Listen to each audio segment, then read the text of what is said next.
Okay, it's time for the Saturday Crown Vic update here.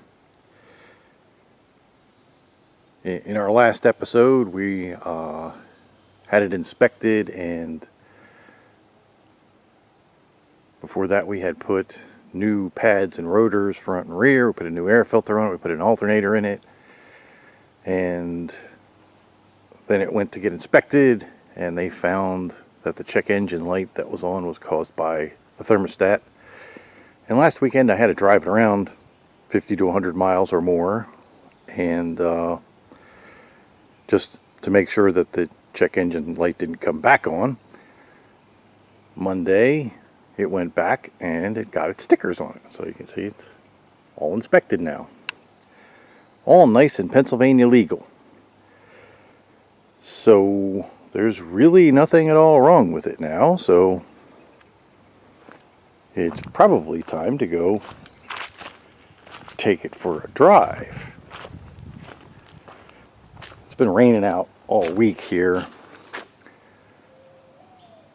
and so I haven't had a chance to wash it or anything. I didn't wash it last weekend because I knew it was going to rain Monday, Tuesday, Wednesday, Thursday, Friday, today.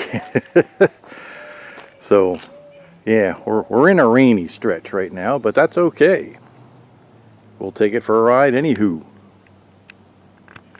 Alright, so here we are ready to go for a ride. One other thing I forgot to mention about the inspection was the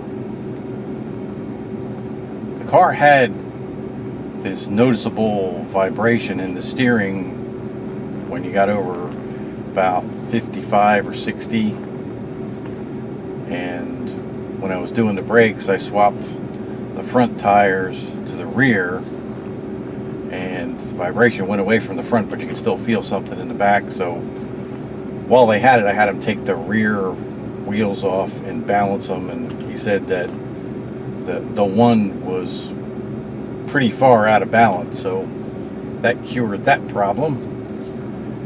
And now it's just a pretty nice car. There's nothing wrong with it. Let's go.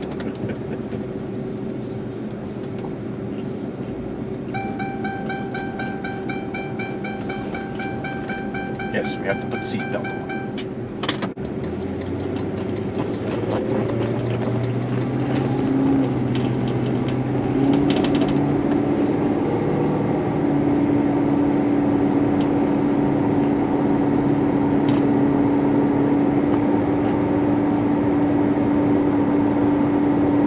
Well, I lied. There is one small issue that we still have with the car. And I think it's just one of the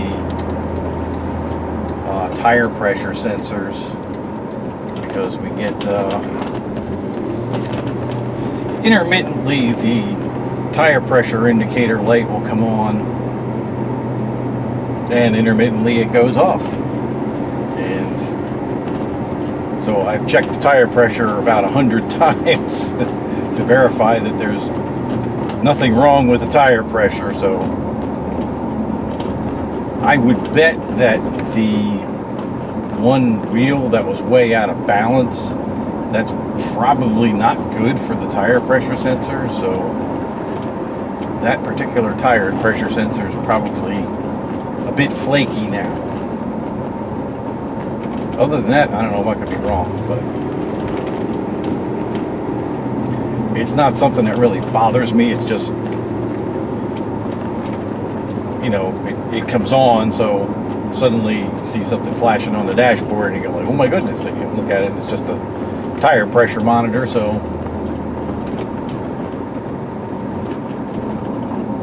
then we don't worry about it anymore. So I haven't decided whether it's worth it to fix it, or I mean, I could just pull the dash out and pull the light bulb out of the tire pressure monitor light, and then I wouldn't have to worry about it anymore. But it's kind of nice to have everything that's normally with the car working. So I don't know, like I said, I haven't decided yet.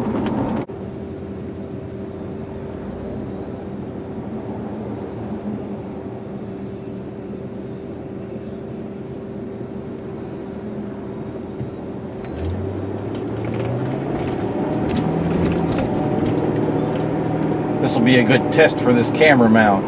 This is literally a piece of wood, some 1/4-inch all thread, some nuts, and some washers bolted to the top part of the cage in this thing. I don't know how well it's going to work. Might have a ton of vibration, who knows. But by the time we get back and look at the video, we'll know.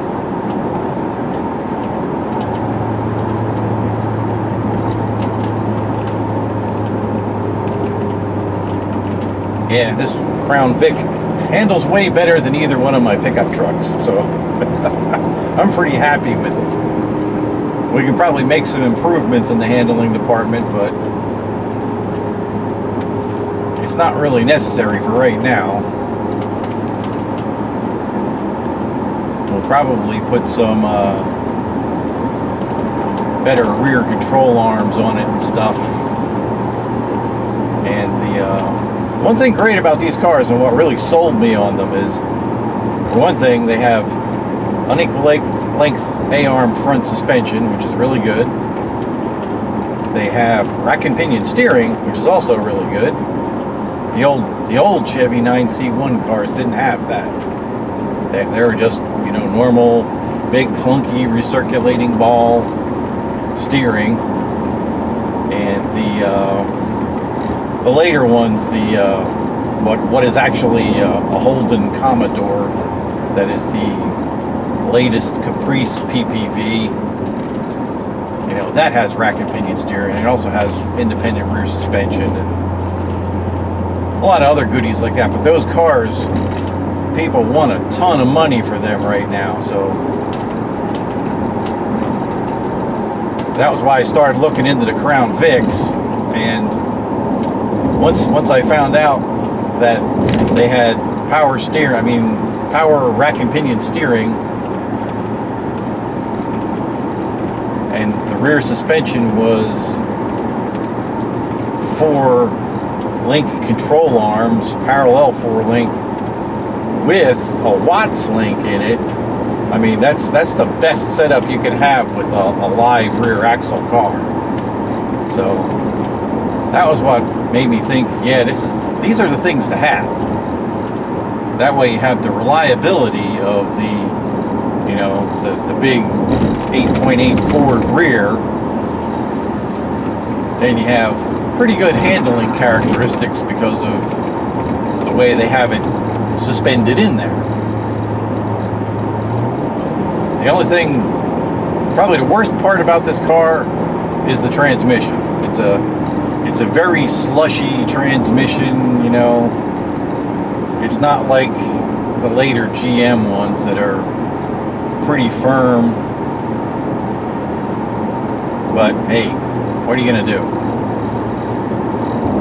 The engine doesn't make, well, it's a small engine, 4.6 liters, so it doesn't make a whole bunch of low-end torque like a 5.3 or a 6-liter Chevy LS motor would.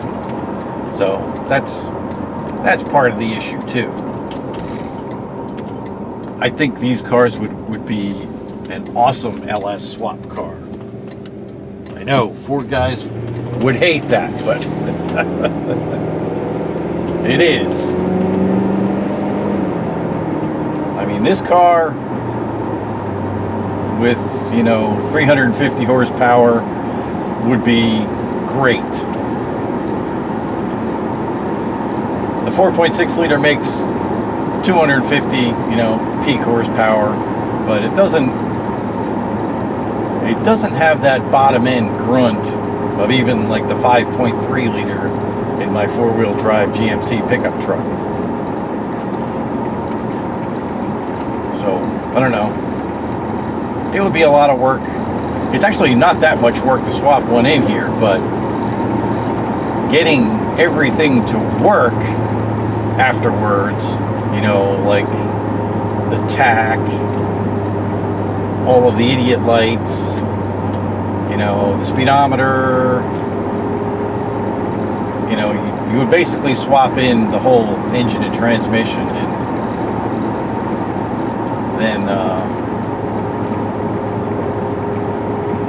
then get everything else working. So, I don't know. I want this car just for an everyday car, so I doubt that I will LS swap it, but I would love to make some power improvements with it though, because it's really, you know, compared to the 6-liter Caprice Police Pursuit Special, I mean, yeah, it goes, but it's not really, you know, going to set the world on fire on acceleration. So, but other than that, the car is great. I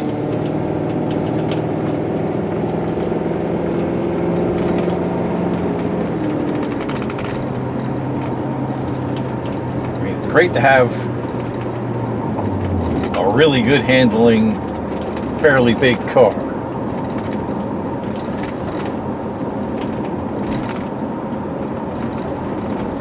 This is an interesting little twisty. Downhill twisty on one side of the hill, then you get to go uphill twisty.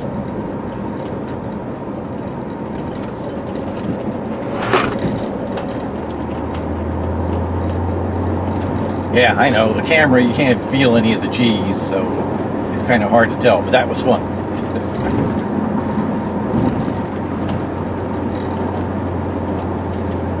Hopefully the camera isn't bouncing around all that much.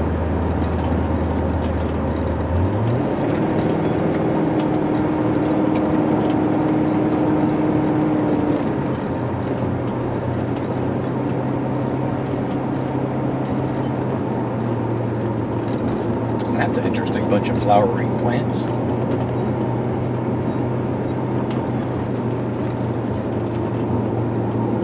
I forget what they're called. When I was a kid, we used to call them bee trees. The bees love them.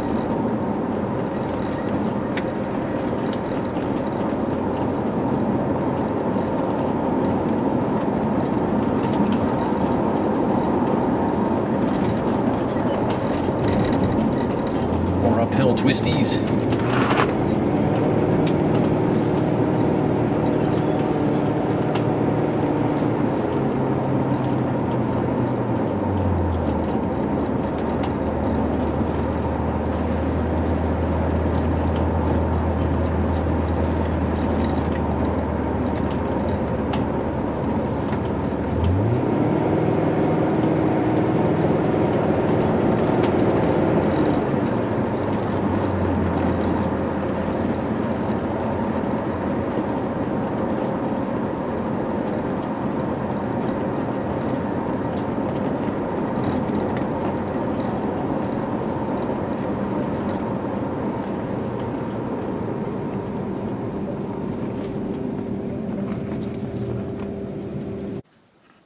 Well, that was a short ride in our 2009 P71 Crown Victoria here.